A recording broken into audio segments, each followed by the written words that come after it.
আজকে আমরা মার্কেটের মধ্যে কিন্তু ভালো সেলিং দেখলাম।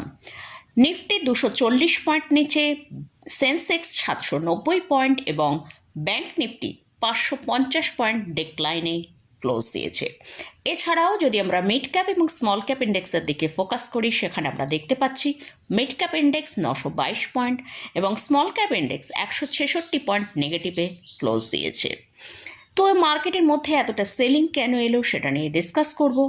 এছাড়াও আগামীকাল নিফটি ব্যাংক নিফটি কীরকম ট্রেড করতে পারে সেটা নিয়ে আলোচনা করব। আর এরই সাথে সাথে আপনারা দুটো স্টক সম্পর্কে আলোচনা করার জন্য রিকোয়েস্ট করেছেন, সেই দুটো স্টক নিয়েও আলোচনা করব।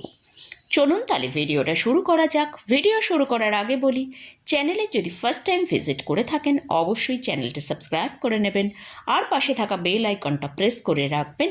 আমি ভিডিও আপলোড করার সাথে সাথে আপনাদের কাছে ভিডিওটা পৌঁছে যাবে।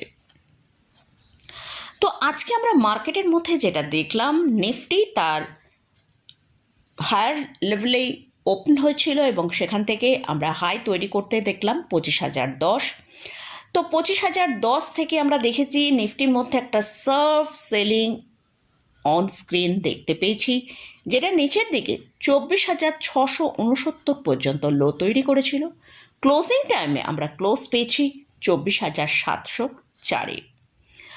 অর্থাৎ নিফটি কিন্তু আজকে তার যে ইম্পর্ট্যান্ট লেভেল 24,900 তাকে ব্রেক করেছে এবং যে স্ট্রং সাপোর্ট ছিল 24,800 থেকে 850 তাকেও ব্রেক করেছে। তো নিফটির মধ্যে কিন্তু আজকে একটা হিউজ সেলিং দেখতে পেয়েছি। তো এই সেলিংটা কেন এসেছে, আমরা লাস্ট দুদিন ধরেই দেখছি মার্কেটের মধ্যে আস্তে আস্তে সেলিং আসছে। তো ইনস্টিটিউশনরা সেলিং করছে। গতকালও কিন্তু আমরা দেখেছি যে এফআইসরা স্টকের ওপর সেলিং করেছে। তো আজকে যে রিপোর্ট আসবে সেখানে কিন্তু আমরা একটা ভারী সেলিং এফআইসদের তরফ থেকে দেখতে পাবো, যেটা স্টক এবং ইন্ডেক্সের উপর সেলিং করেছে। তারই জন্য কিন্তু মার্কেটের মধ্যে এতটা সেলিং প্রেশার আমরা দেখতে পাচ্ছি। তো এখন নিফটির জন্য কোথায় সাপোর্ট রয়েছে সেটা নিয়ে আলোচনা করব। তো নিফটি এখন যেটা স্ট্রং সাপোর্ট রয়েছে সেটা হচ্ছে 24,450 থেকে 24,550। এই জায়গাটা কিন্তু একটা স্ট্রং সাপোর্ট রয়েছে। তো যদি নিফটি এই সাপোর্টটা মেনটেন করতে পারে তাহলে কিন্তু নিফটির মধ্যে আমরা একটা আপসাইড মুভ পরবর্তীকালে দেখতে পেতে পারি। কিন্তু যদি এই সাপোর্টটা ব্রেক করে তাহলে নিফটির মধ্যে ভালো সেলিং চলে আসার চান্স রয়েছে, যেটা নিচের দিকে 24,000 পর্যন্ত আসতে পারে। তো আগামীকাল নিফটি কীরকম ট্রেড করবে? যদি আগামীকাল নিফটি 24,850-এর ওপর ট্রেড করে সাস্টেন করে তাহলে নিফটি ওপরের দিকে 24,900 থেকে 24,950 পর্যন্ত একটা মুভ আসতে পারে। 25,000 লেভেলকে পার করে সাস্টেন করা এখন কিন্তু নিফটির ওপর একটু বেশি প্রেশার হয়ে যাবে। তো হয়তো নিফটি এই 24,900 থেকে 24,950 পর্যন্ত একটা আপমুভ দেখাতে পারে যদি 24,850-এর উপর ট্রেড করে সাস্টেন করতে পারে। আর 25,000 লেভেলকে পার করে ট্রেড করা নিফটির পক্ষে এখন বেশ কিছুটা মুশকিল হতে পারে। এটা গেল নিফটি নিয়ে আলোচনা করলাম। এবারে আসছি ব্যাংক নিফটি। ব্যাংক নিফটি আজকে 55,000-এর লেভেলের নিচেই ক্লোজিং দিয়েছে। ব্যাংক নিফটিতে আমরা ক্লোজিং পেয়েছি 54,916। আগামীকাল ব্যাংক নিফটি যদি 54,650-এর নিচে ট্রেড করে তাহলে কিন্তু ব্যাংক নিফটির মধ্যে ভালো সেলিং আসার সম্ভাবনা আছে, যেটা নিচের দিকে 54,250 পর্যন্ত ব্যাংক নিফটি নিচের দিকে আসতে পারে। আর ব্যাংক নিফটিকে ভালো আপসাইড দেখাতে গেলে অবশ্যই 55,175-এর ওপর ট্রেড করে সাস্টেন করতে হবে, তাহলেই কিন্তু তবে আমরা ব্যাংক নিফটির মধ্যে একটা পজিটিভ মুভ দেখতে পাবো। তো এটা গেল নিফটি এবং ব্যাংক নিফটি নিয়ে আলোচনা করলাম। এরপরে আসছি আপনাদের রিকোয়েস্টে যে দুটো স্টক নিয়ে আলোচনা করব। তো ফার্স্ট যে স্টকটা নিয়ে আলোচনা করছি সেটা হচ্ছে জেএসডব্লিউ ইনফ্রাস্ট্রাকচার লিমিটেড। স্টকের এখন কারেন্ট প্রাইস চলছে 287 টাকা। আজকে আমরা প্রায় স্টকটার মধ্যে 1.32% ডিপ দেখেছি। এই স্টকটা মার্কেটে লঞ্চ হয়েছিল অক্টোবর 2023-এ, তাই চার্ট কিন্তু আমরা খুব একটা বেশি এই স্টকের জন্য দেখতে পাবো না।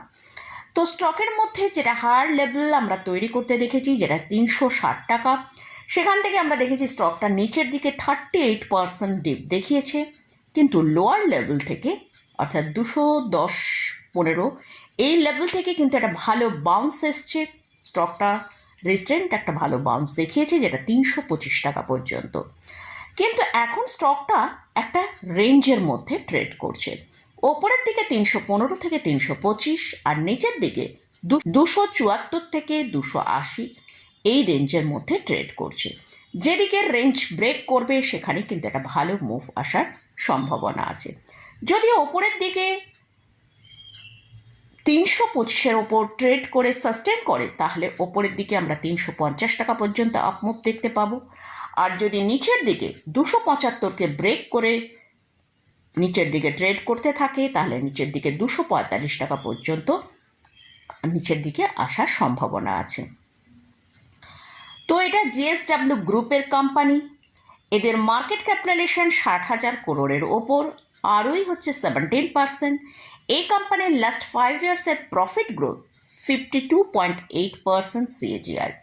এদের কোয়ার্টারলি রেজাল্ট এসে গেছে, সেখানে আমরা সেলস দেখছি Q4 এসেছে 1263 করোড়, নেট প্রফিট এসছে 516 করোড়, অর্থাৎ সেলস এবং নেট প্রফিটের মধ্যে কিন্তু ভালো গ্রোথ রয়েছে। তো ফান্ডামেন্টালি মোটামুটি ঠিকঠাকই আছে, কিন্তু আমাদের ওয়াচ করতে হবে স্টকটা তার যে রেঞ্জ আছে সেই রেঞ্জের কোন দিকের রেঞ্জকে ব্রেক করে। তো এইটা আমাদের ফোকাসে রাখতে হবে। সেকেন্ড যে স্টকটা নিয়ে আলোচনা করছি সেটা হচ্ছে কোফোর্জ লিমিটেড।